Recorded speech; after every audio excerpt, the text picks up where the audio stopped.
Mr. Speaker, I'm almost tempted to open with the remarks King Henry made to his seventh wife. I will not keep you long.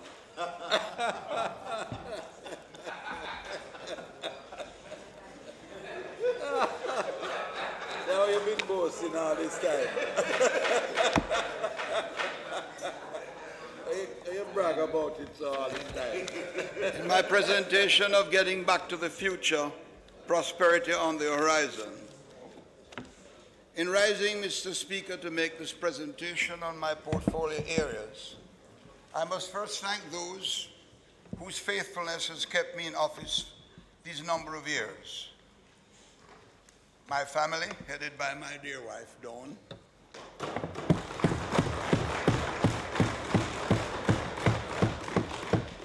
And indeed, my former Mr. Henry, let me disturb you and ask you to see if you can get your mic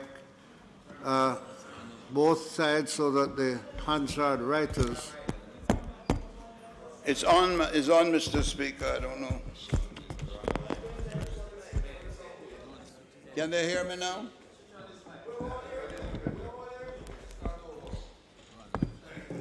Let me start at the dawn of my life and recognize my wife in the audience. For the electorate of Central Clarendon, I hail their continued support and extend my profound gratitude to one and all for having continuously served for 36 years in this House. Special gratitude indeed to my four councillors and the councillor caretaker, Melvin Jones, Joel Williams, Kenneth Davis, and the newcomer to the block, Desai Freckleton in the back of me, and my constituency secretariat team leaders, most sincerely, Daphne Taylor and Sharon Morgan, and those persons behind the scenes.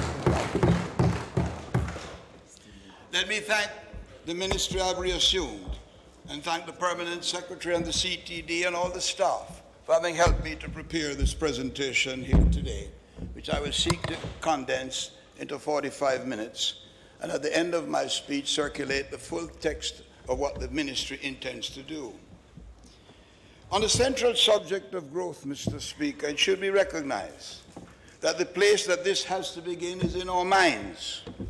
Indeed, Mr. Speaker, we must ourselves begin to remove from our vision the pattern of accepting decline as a way of life. A quick look on the back page of the book I will circulate later speaks to the mindset that I speak of. For to move from poverty to prosperity, we intend to move the handcart to the taxi, to the bus, to the taxi, to the airport and the sea and in the world. And in that context, it's not in my ministry, but I appeal to us to remove the tax on handcarts that exist today to ensure that the people can move forward with a vision of thinking. In his book, The Future Shock, Alvin Toffler made the philosophical statement, and I repeat it. It is no longer resources that limit decisions. It is the decision that makes the resources. End of quote. He told the world, emphasizing that planning is the most critical part of any process. Mr. Speaker, as far as the portfolio areas I'm responsible for, I refer to my book, Many Rivers to Cross, in which I pointed to a short list of items which would lead to the growth prospects of this country and which needs to be addressed. Mr. Speaker, there was also the positioning of the issues that would move that growth process. Positioning of the maritime sector to far more meaningful tap into the global potential, the broadening of the open skies policy, and the boosting of the air process. So, Mr. Speaker, trade and transport are inseparable. As a matter of fact, efficient transport services are the prerequisites of international trading. Indeed, sir, the new Ministry of Transport and Mining will be pursuing the creation of an integrated multimodal transport system to help drive the economic development of the country.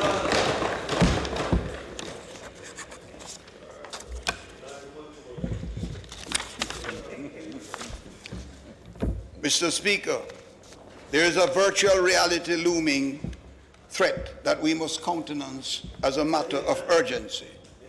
Our two main international airports, Norman Manley International and Sangster International, are both below sea level. Global warming and climate change have already started to impact our shorelines in a negative way, especially along the south coast. This brings into sharp focus the significance of the Vernon Field Airport project. The way forward, Mr. Speaker, is a set of initiatives the likes of which we have never had before. They move along a continuum from development of the Vernon Field Airport, a revitalization of the air services, and the development of a rural-urban transport plan to enhance the operations of the JUTC, to the establishment of a Portmore transport hub, all integrated, connected in one seamless movement to facilitate the growth of the economy.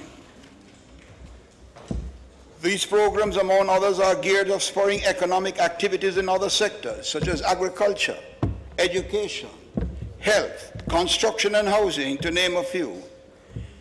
In any developed country in the world, an efficient transport system forms the backbone of that achievement. It's a wealth creation industry on its own. An inadequate transportation system, Mr. Speaker, limits a nation's ability to utilize its natural resources, distribute foods and other finished goods, integrate the manufacturing and agricultural sectors, and supply education, medical and other infrastructural facilities. The ministry therefore recognizes the importance of maintaining and improving the existing transportation network and build a new infrastructure for national development and wealth creation, in keeping and moving us from poverty to prosperity.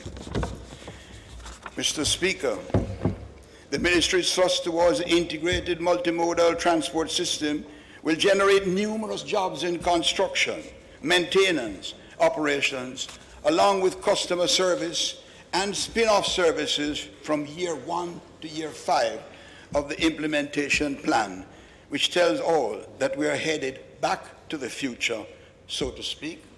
In essence, we are headed back to the then future projections of the JLP when last in office in 2011.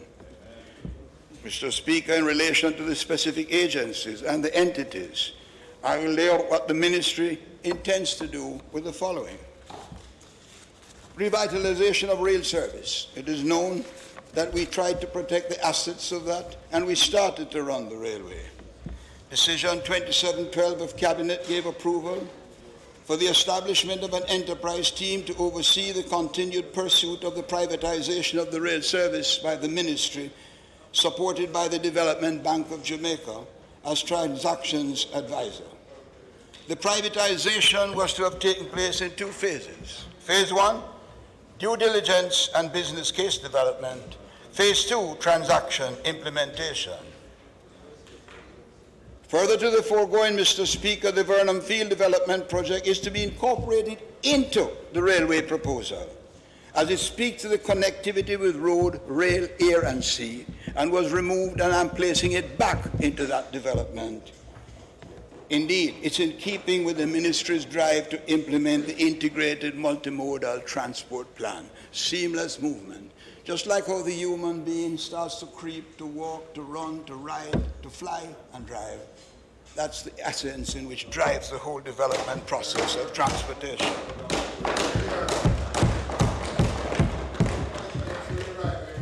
This is equally, Mr. Speaker, is taking the baton from the last administration in some areas.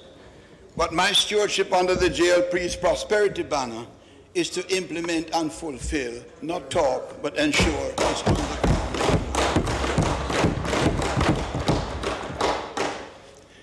The rail service revitalization is to be complemented with the Vernon Field Development Project, conceptualized with the aim of expanding and strengthening Jamaica's international aviation industry in tandem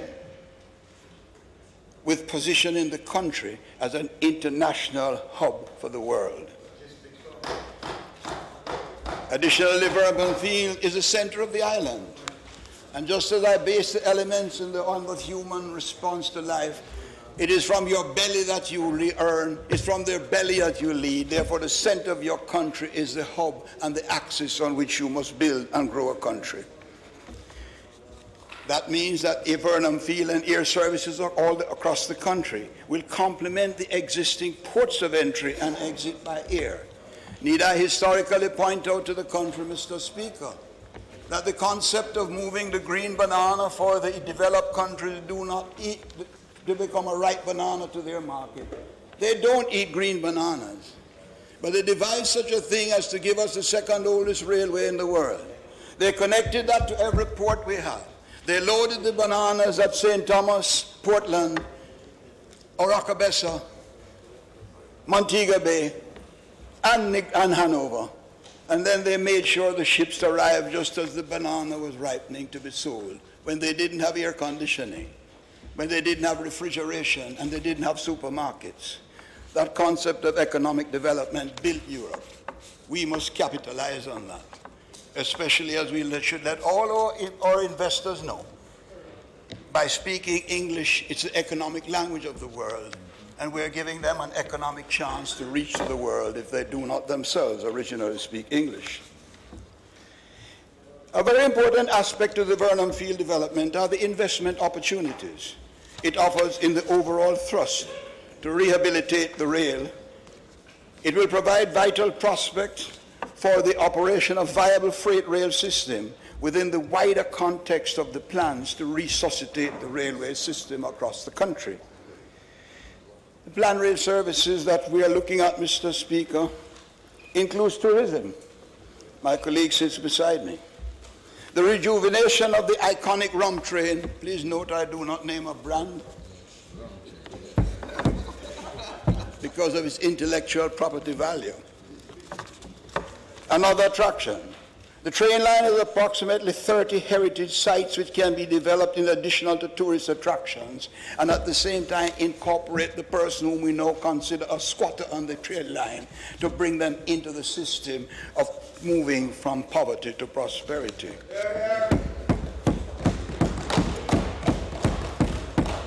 It will include freight on bauxite, which is what has kept it alive. 90 kilometers of the existing track is leased to a bauxite company on a track user agreement.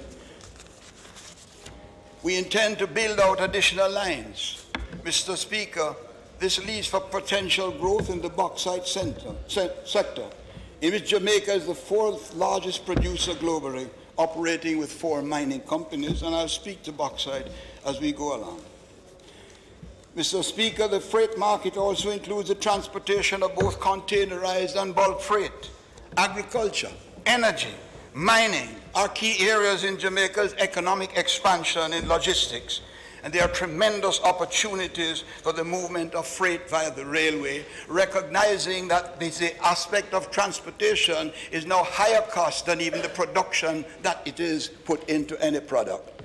And if you can reduce transportation and make it quicker, make it arrive, make it get there just in time, you're ahead of the game and you will be moving in the right direction. Mr. Speaker, the Vernon Field project is supposed to be the apple of my eye. And if I wish, I want to say that we have gone through this in many ways. I envisage a public-private sector-led development of an international and industrial and passenger and air cargo airport. The project is estimated to be $2.5 billion over a 10-year phased development period. This is a catalyst for the ministry's integrated multimodal strategy for the country's development. Mr. Speaker, while I truly wished that the project would have started over 4.5 years ago, I'm extremely happy that I'm here again to be the pioneering driver of a project that will transform Jamaica's entire landscape.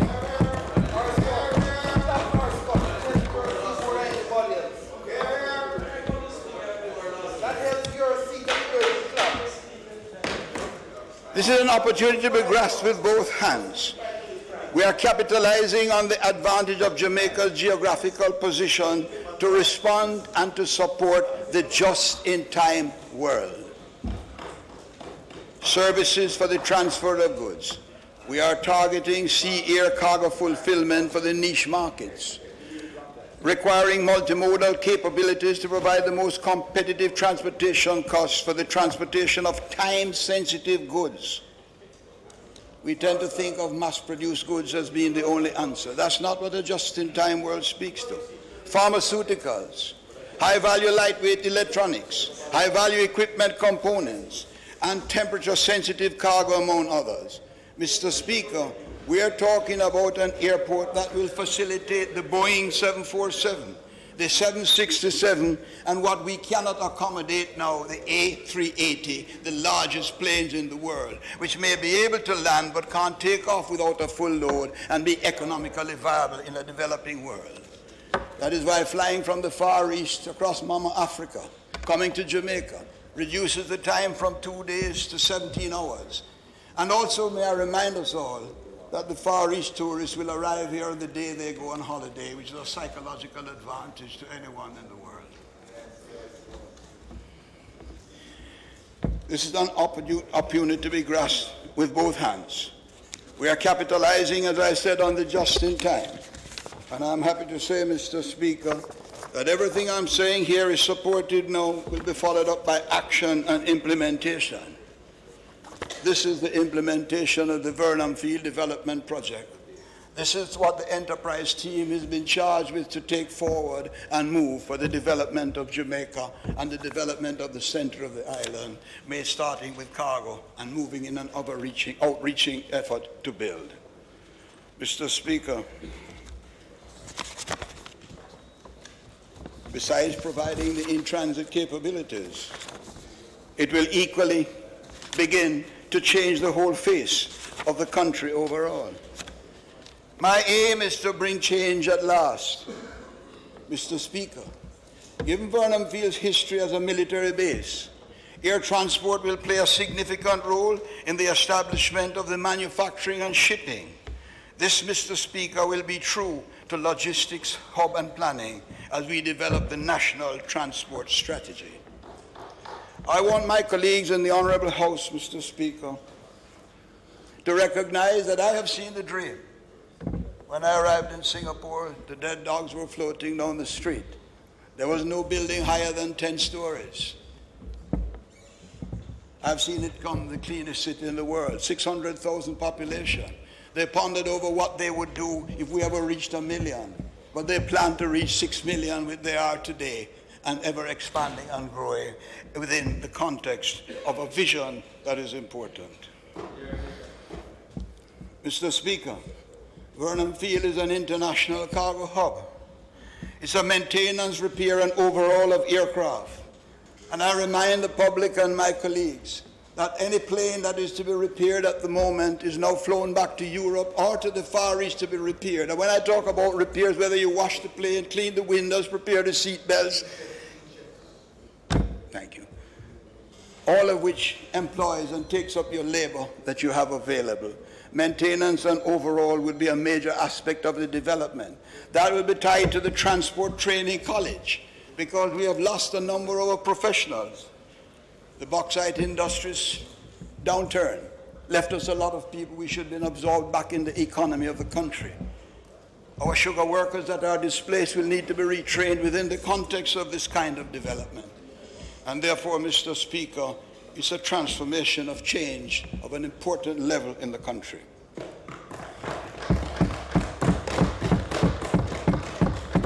And then later I'll draw the parallel to that to the CMI and how it's developed. An aerospace college, Mr. Speaker. I left behind a thing signed with Singapore for 1,000 graduates every year to be employed across the world in the aerospace industry. It's the one for renewable energy. It's a special economic zone for cargo fulfillment, including assembling, labeling, and manufacturing.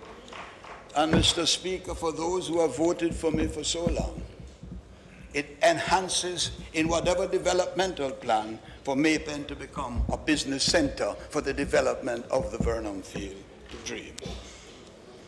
When completed in the context of a national long-term development, the socio-economic benefits offer significant value to Jamaica's improved GDP a high level of direct and indirect employment, an increased cadre of skilled technicians, increased cargo traffic, and the opportunity to enhance Jamaica's position as a global hub. We are now revising the last feasibility study done in 2011. At that time, Mr. Speaker, excluding passenger airline, the employment projection was 9,600 permanent jobs, a contribution of US 20 million to GDP per annum. Note that Cabinet has approved the enterprise team to facilitate the project's implementation. I thank Cabinet, I thank the Prime Minister for his support in bringing this matter to where we are today, so that the enterprise team can take it forward in a strategic investment and development to change the picture of this country.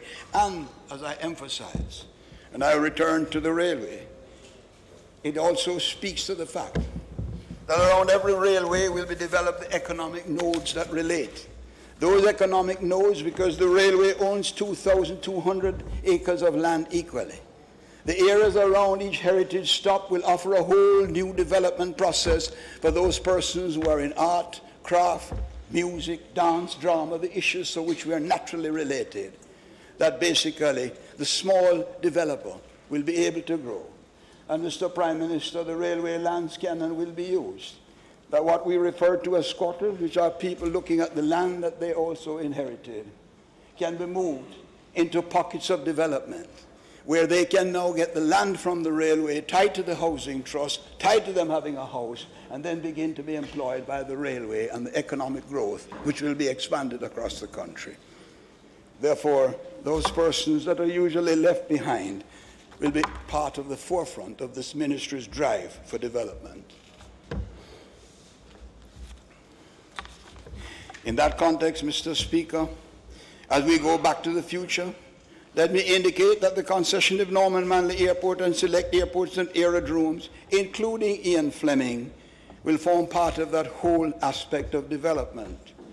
Because, Mr. Speaker, if we can only expand the Ian Fleming Airport into the transport strategies developed, which is what I intend to do, and begin to have it take the airlines that are American Eagle and that level, it can become another hub within that context of development for that area, and economic zones built around those airports will provide new employment and new thrust and lead to the development of Portland.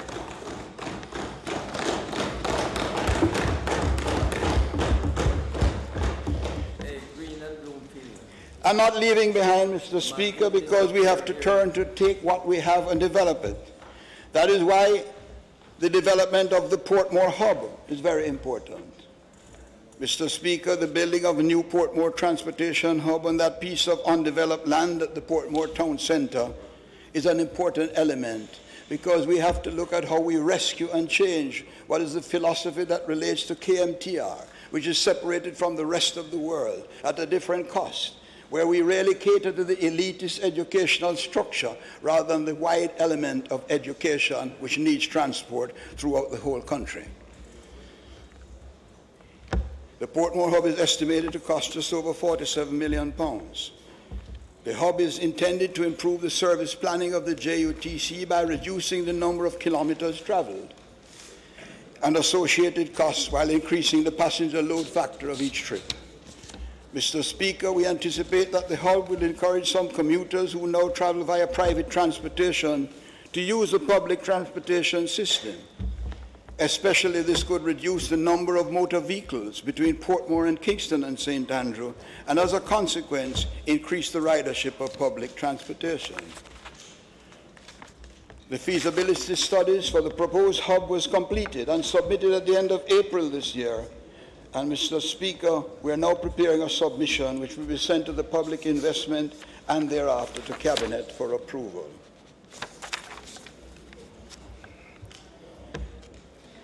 I turn to the JUTC itself. A draft Cabinet submission has been prepared asking the Cabinet to grant approval for the purchase of new buses which are important to the structure and the continuity of the JUTC. Mr. Speaker, Cabinet is being asked to consider budgetary support, which relates to also the special consumption tax and the ad valorem tax associated with the purchase of fuel by the bus company. In terms of further particulars about the JUTC's present position and its future, Mr. Speaker, I will reserve those for a press conference soon to be held in the next 2 weeks to reveal the true picture of the company, which over recent years has been painted through intense public relations as a smooth-running and efficiently operating entity. The JUTC, prior to my departure's transport over 4 years ago, was placed in the fortunate position to benefit from a significant boost to the fleet, which has fostered the development of the company. Since then, the company is again badly in need of fleet upgrading in the immediate future. But save for a handful of new units in the works, there seemingly to be a continued renewal process, for the bus was never planned for and must now be corrected. So I'm leaving the Rail JUTC show for a later date.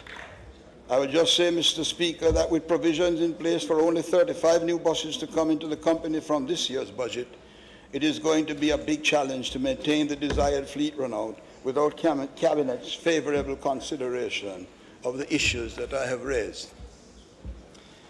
Let me turn then to the broader sector of transport on the road.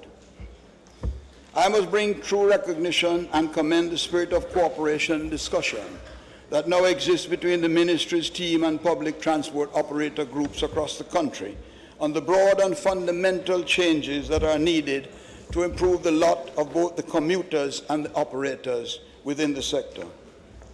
Raising the think-level level and applying mutual interest principles and considerations, such as the need for the transport operators to recognize, as I do, that there is a need for bankable guarantees to be given the franchise and route license holders in the sector, to allow them to be able to properly streamline and finance their operations. We are no longer fighting each other over the passenger, nor we intend to keep it that way. We intend, Mr. Speaker, instead to recognize, as I facetiously now say, that Edgerton is now a new man. Dion is looking forward to a change other than in Montego Bay, and Louis Barton can proudly walk into the ministry like his colleagues for productive dialogue aimed at getting the hustling mentality and realities out of the public transport business. Mr. Speaker, we have to ensure, when I say bankable issues, I do not see routes continuing to be existing on one-year licenses renewed every 6 months. You can't plan, you can't design, and you can't create. It is recognized by me that many of these operators have invested much time and money into the industry, which represents their lifeblood. And with change and general conformity will be established, rules and regulations will become greater commuter safety and comfort. And I urge them to become self-regulatory in their approach, in recognizing the importance of the industry they themselves boast about so often. And so we're looking back at the bus rehabilitation program, Mr. Speaker. It is said that without vision, the people perish. I am saying we are looking to rehabilitate buses in tandem with the Brazilian technology locally. We are exploring interest that has been expressed, because if I'm advocating what is a taxi, we have to begin to create the concept of what is an economically viable taxi service. Is it 10-seaters, 11-seaters, or are we going to confine it to what is imported and dumped from Japan, which then becomes a taxi and then has no productivity or relativity even to the laws that you're setting down in the country? And so I come to the rural-urban transport plan.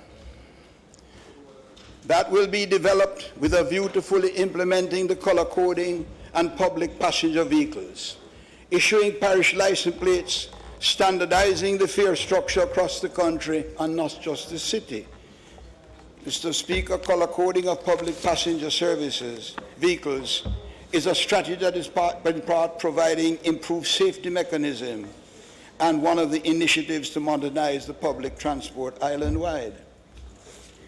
Let me point out, Mr. Speaker, in the parishes of Manchester, Clarendon, and St. Elizabeth, the average mother spends $800, $600 to $800 getting their children to school. 5 times 6 or 800 is well above the minimum wage.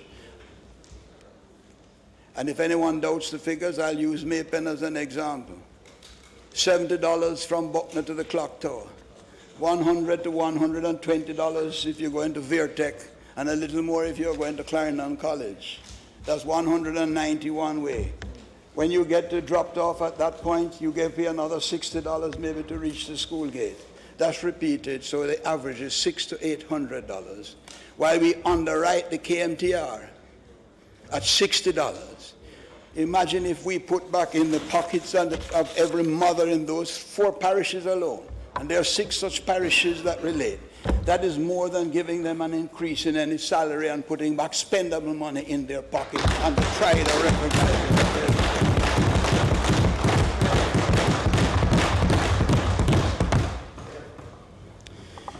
That, Mr. Speaker, is raising the level of thinking for the people. So, Mr. Speaker, as I pursue the vision of the Rural Urban Transport Plan, I'm looking at the comprehensive plan to have a seamless system linking rail and land.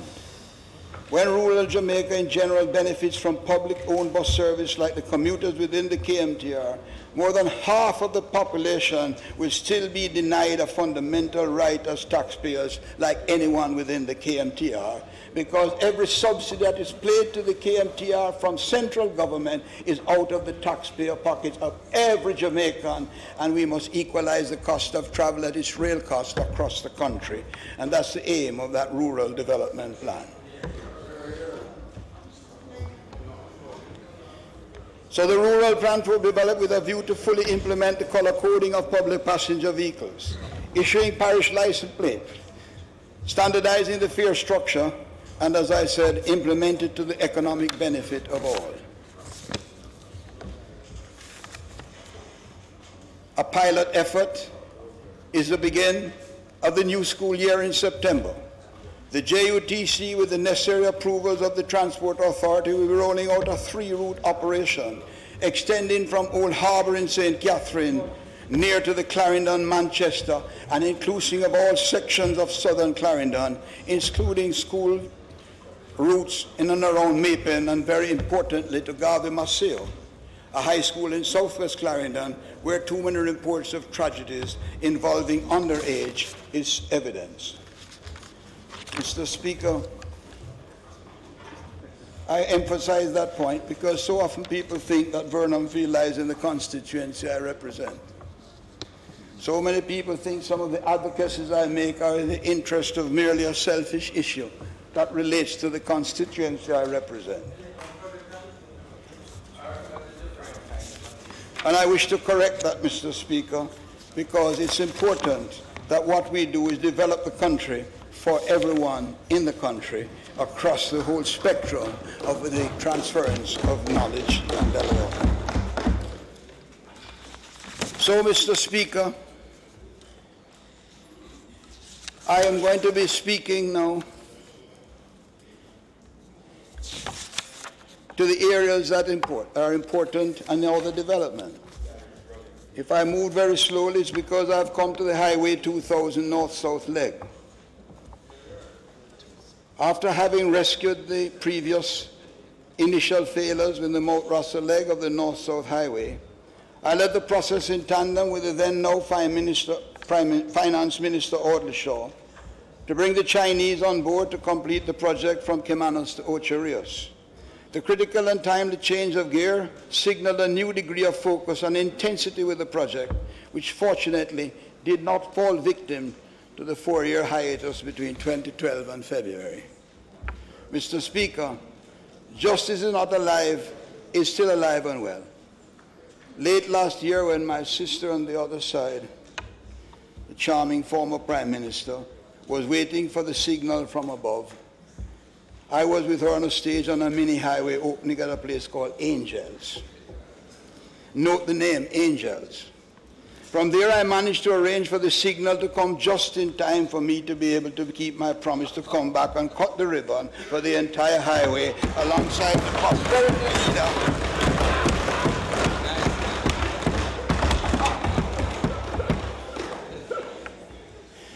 see, Mr. Speaker, I made sure the touch came at the right time, as I wanted to be sure. Because everyone knows my philosophy politically: you win by one, you lose by one. And if you lose by one, you need two to make up that one. And nobody is unimportant in the scheme of things. Who would have thought that by July last year I'd be standing here making this speech?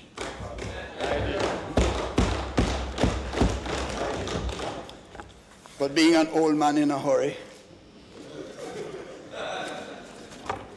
So, really, Mr. Speaker, in all I've said, in truth, credit is due to both administrations for the establishment of that spectacle of Mandela Highway in St. Catherine and Marmy Bay in St. Anne. Recently, and I'm only saying this for the benefit of the press, because recently there's been a slippage on the highway, and I've just received the report this afternoon of the official issues that surround that. There's nothing to us to be discomforted about, but I'm saying that in the interest of whether the public should think that when I speak, I shouldn't speak to something like that as immediately important. And so, Mr. Speaker, I must now move to how I translate this into the national transport policy.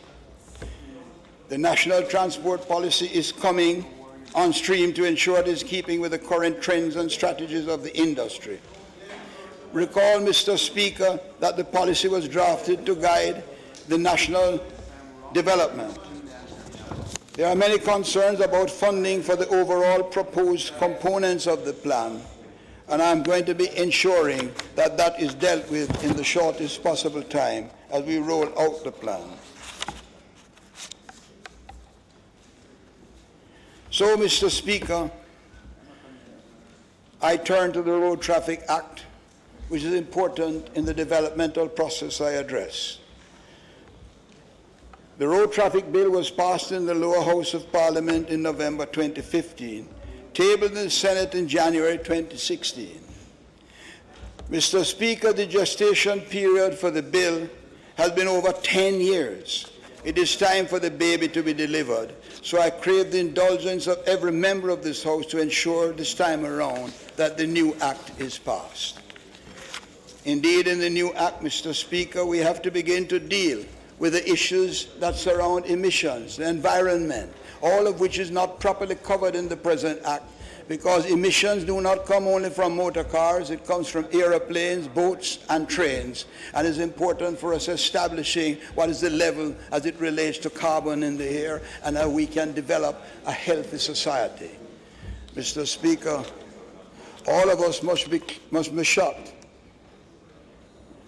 The latest edition of the Economic and Social Survey has shown the unconditional probability of Jamaicans dying from cancer between ages 30 and 64 has gone up 100%. We have to begin to look at whether this is an area that must relate to what is in the air and the need for us to look at emissions and how that impacts on everything that we do. Jamaica is a national maritime center. Its development mandate of the Maritime Authority of Jamaica has been pursuing the establishment of Jamaica as a maritime shipping center through the development of allied maritime activities as a means of generating employment and economic growth. Mr. Speaker, we are very serious about this initiative. Since that time, we have completed specific studies, bunker in 2012, dry dock in 2015, and the recommendations are being implemented and the maritime component of the government's Logistic Hub initiative, and the MAJ is pursuing the establishment of ship repair facilities. And I think that was commented on by the Prime Minister in his speech to show that we're ahead of the game in terms of where we're going to go. Mr. Speaker, one of the real successes I've felt from the time of 2007 is the CMI. When I arrived at the ministry, it was 300 students with little funding and very little attention. But, Mr. Speaker, I saw a diamond in the rough. And we built it out. When I left, I think it was 3,000 students. It is now close to 4,000 students, and the previous government has continued the development. Coming out of that joint approach, Mr. Speaker, is the importance of a new project which is coming on stream from the CMI, the Festo Fact Center. Mr. Speaker, from very early its embryonic stage, the Festo Fact Center project was endorsed. I am now back to make sure that it gets implemented in the joint approach of us both to ensure that Jamaica benefits from this whole new approach. The new approach I speak of is the certification in the area of mechatronics, which integrates the disciplines of mechanical and electrical engineering and informatics. The Festo Project Center will see the implementation of a state-of-the-art simulation-based training facility. Mechatronics. It will change the way engineers are trained. It will be a new school of engineering at the CMI, in effect bringing the number of schools 3 to 4.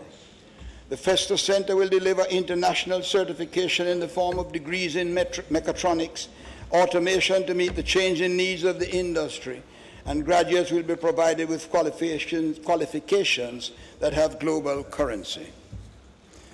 The doors will be opened, Mr. Speaker, and I want to thank my colleague, Minister Chang, for allowing me the fiscal space which we require to complete the project.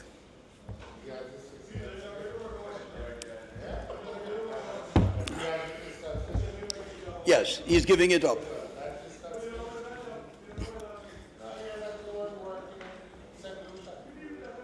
I plan to be there. I plan to be there to ensure that the issue of implementation, and let me quite say that the funding of this began with perhaps the best use of Petro-Caribe funds that I have seen, and I want to thank Dr. Hughes and others who have supported the project to this point in time. But that can't be left to only be allied in terms of Kingston. Recognizing the educational gaps and the needs of a wider population, the CMI expanded its reach beyond the confines of Kingston in March last year to the western campus of Sam Sharp Teachers College. But as the CMI continues to drive to expand, I'm happy to announce that this year 10 students from Denby High School in Clarendon will benefit from scholarships valued at a maximum of $300,000 each to allow these students to pursue bachelor's degrees at the CMI over a 4-year period of study. The CMI will be offering 30 pre-college scholarships over the 2-year period to other schools in the Denby area. It will establish an extension of the pre-college program at Denby High as part of this collaboration.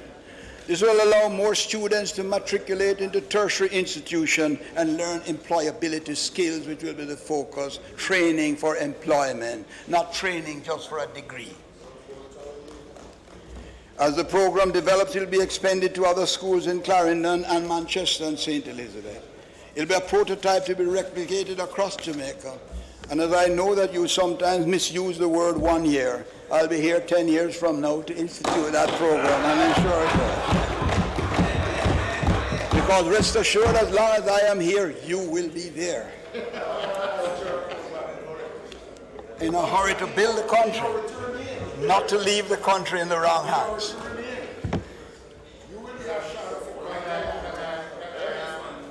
I know, Mr. Speaker,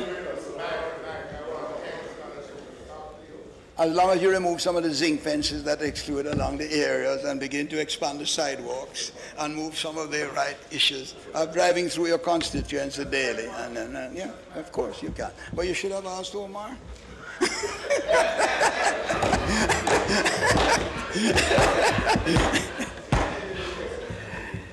On the mining side of the ministry's portfolio, Mr. Speaker, I come with a sense of consciousness of the personal exploitation of Jamaicans who are left almost landless without land titles and the requisite rights and financial leverage for far too long. After having to turn over their properties to mining interests, that kind of exploitative situation is not sitting too well with me. So I've been noticeably quiet on the portfolio area.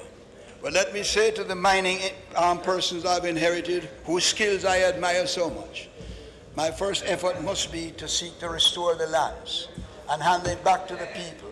Because if we are a prosperity train, Mr. Speaker, then the first value that you have in your hand is a land and a land title, and the land titling issues of Jamaica must be immediately improved to be able to capitalize on that. Mr. Speaker, I know that not much attention is given to the minerals policy.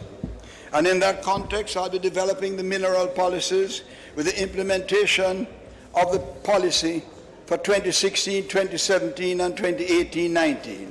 It is critical to the national strategic growth of the country. The outward workings of the policy are expected to create economic gains through direct and indirect employment, as well as induce development. Mr. Speaker, let me now turn to some immediate streamlined projects. One is aware that the Alpart plant is closed. One is aware that the issue has to be addressed. So we're working through the issues with UC Russell to see the way forward for the opening of the Alpart plant. And Mr. Speaker, I've given 45 minutes. I'm trying to make it under 50. I only have a few things to finish. Mr. Henry, the Speaker's time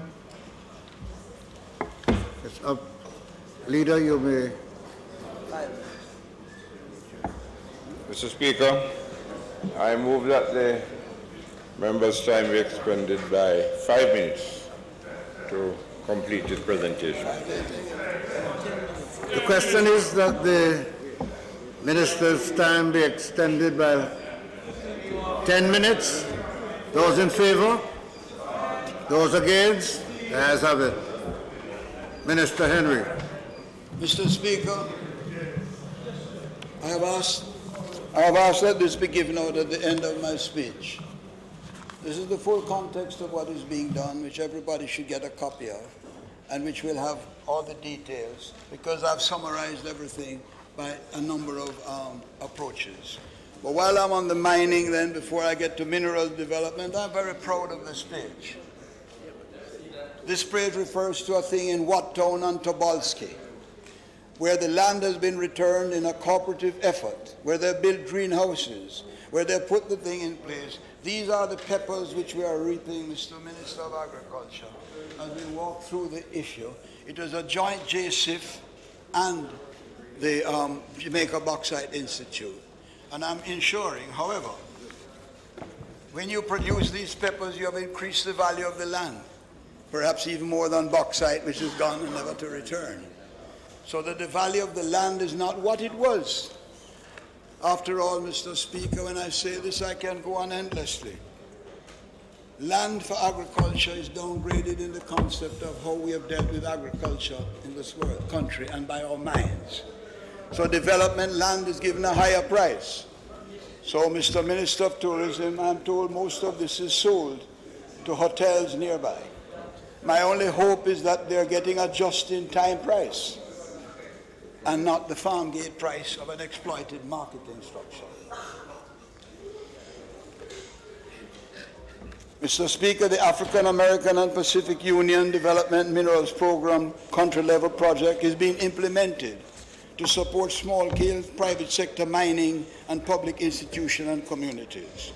The ACP EU Development Minerals Program will cost $13.1 million over a 3-year period.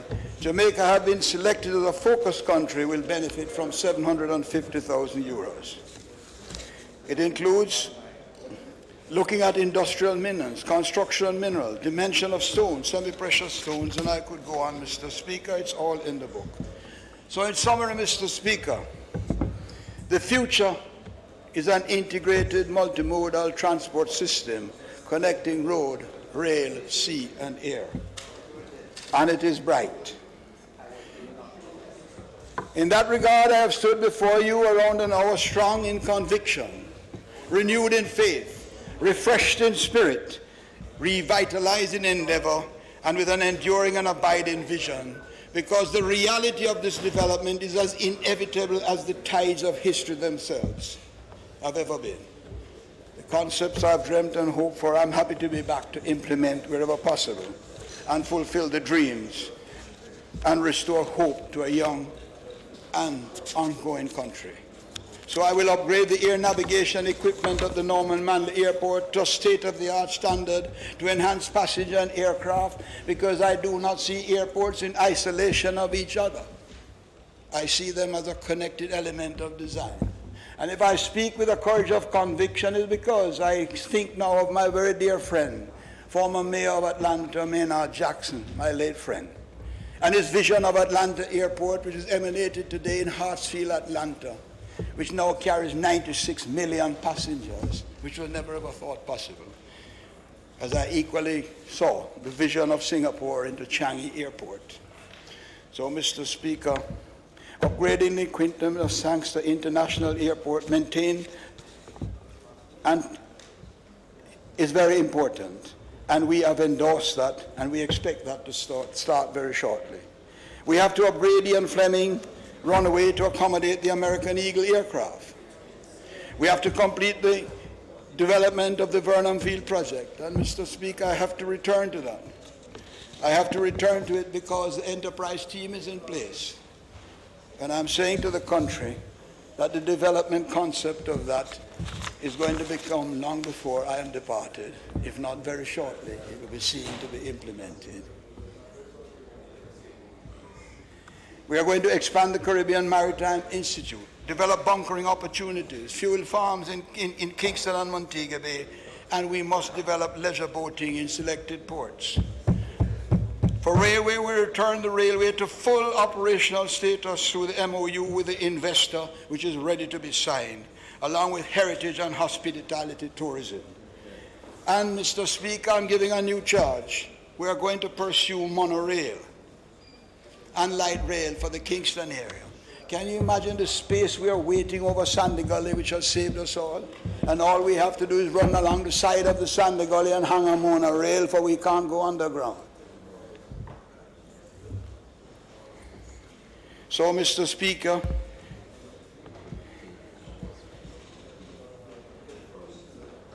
I am here to say it's prosperity time. We are heading there to bring more and more prosperity to our people. We promise to deliver, we are delivering, and we will be delivering as going forward. It's prosperity time. Promises have been elevated to commitments. Commitments are now elevated to fulfillment. And that fulfillment, however small in the structural development, must be carried out. So, Mr. Speaker, issues outstanding very quickly. Air traffic controllers, equipment issues being addressed. The emissions from motor vehicles, through boats and planes. And, Mr. Speaker, I remind the world, and I remind the country when I boycotted Mr. Cameron's visit here, reparations is not dead with Mike Henry in whatever way, and I'm going to fight for the return of the people's land or its value, however I do, and I have already made that quite clear. God bless Mama Africa and Jah guide. Respect to Jamaica land we love. As I look to Africa, the past and possibly the future, and I hail Marcus Garvey, and I hail everything that we have done in a joint development of Parliament, that indeed we recognize that together we are in the same boat. And therefore let us build the future from poverty to prosperity in every way. Thank you very much, Mr. Speaker.